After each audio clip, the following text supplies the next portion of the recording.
If you're looking for ways to sync multiple Notion databases, here's a template for you and also a workshop that is free. So have a look.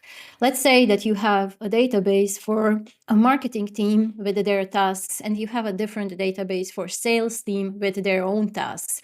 And you don't, for some reason, you don't want them to be all in one place, and you don't want the marketing team to see what the sales team is doing and vice versa. So in this case, you have to separate them, split them.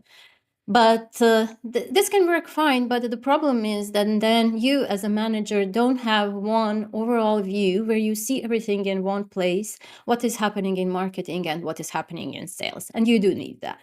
So to handle this in Notion, what we can do is we can create one master tasks database, and then for all those unique databases, let's say marketing tasks or sales tasks, whenever somebody creates a new task here, a duplicate is being created in our master tasks.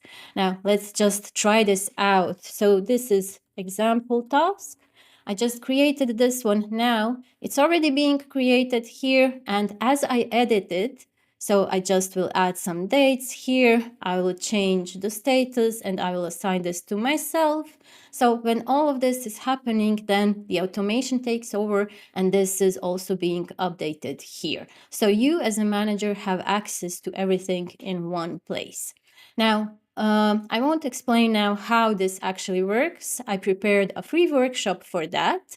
And I will show you then also that it works vice versa. So if you change something in the master tasks, it will also change here. But another thing, during the workshop, we will add one more database to the sync. We will add the HR tasks database to the sync, and this is what we will actually do. These are all the steps that we will go over during the workshop, but you will also receive this template for free for you to use in your Notion. And then you can play around with it, learn how it actually works, and then you can apply this in your own setup for whatever you may need this. An important thing, there will be a recording. So if you're not able to join at the exact time, don't worry, just sign up and then you will receive the template and the recording, and then you can go over it at your own pace. So I hope to see you at the workshop. Bye.